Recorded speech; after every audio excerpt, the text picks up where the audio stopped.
Squawk on the Street, defense startup Anduril Industries announcing a $450 million Series D funding round, valuing the company at over $4.5 billion, or more than double the company's previous valuation in July of 2020. Joining us now to discuss, Trey Stevens, Anduril co-founder and executive chairman. He is also a partner at Founders Fund. Trey, congratulations on the funding round, and thanks for being back on the show.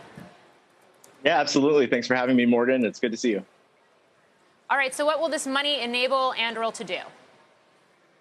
Yeah, we are on a path. Our vision has always been to become the next major defense prime, and we're working towards transforming capabilities for the warfighter. And this will enable us to both continue to grow the team and to continue to increase the line of products that we're building, but also to be strategic about looking out into the industry and seeing if there are potential companies that we want to join forces with, or programs that maybe we wouldn't have had the resources to work on before that we're excited to explore now. Yeah, I want to get into that joint forces piece of the puzzle, but first, I just want to take a look at some of the key projects and programs that you have under your belt. I mean, it's been a big year for Anduril. First program of record, which is notable. We continue to see this crisis at the border. Certainly the money that was being dedicated to a border wall is being clawed back and reallocated by this administration, but there's still this push for a smart border, or a virtual wall, if you will. How does that position Anduril for future business? Yeah, the Biden administration has been incredibly clear since even before the election about their desired approach to border security, where they've said, we want to be tech-enabled. We want to leverage modern technology to provide security in a way that doesn't involve just building a big, 30-plus foot wall. We've been in a great position. We've had an awesome relationship with CBP.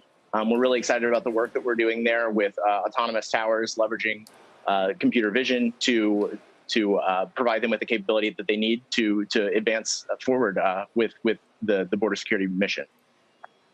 In terms of that mission, how accurate is your system? And I ask that because we've seen other attempts with other technologies over the decades where the border is concerned. What makes yours different, and why is this the moment now?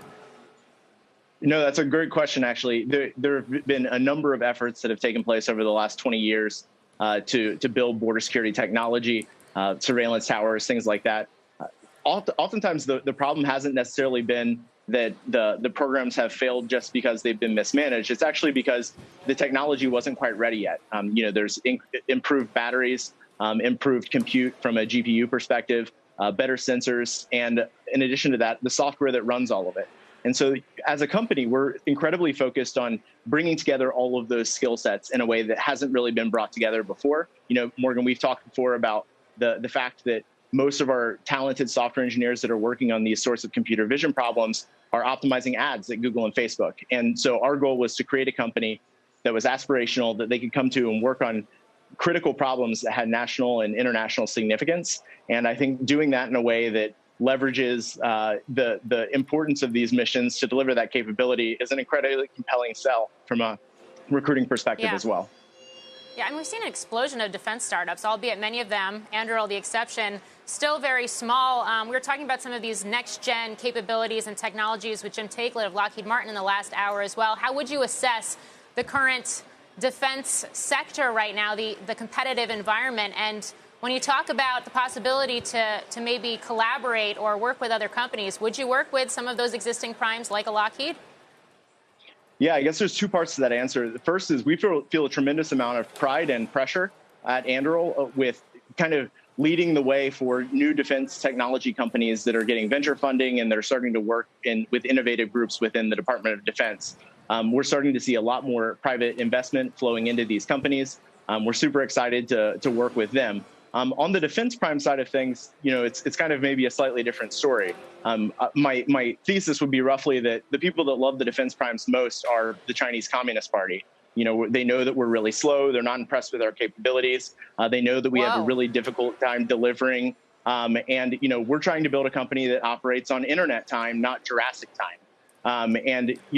There's a lot of talk right now about big tech antitrust. But I think it would be really interesting to take a look at the defense industry and ask some of those same questions. Shepard Smith here. Thanks for watching CNBC on YouTube.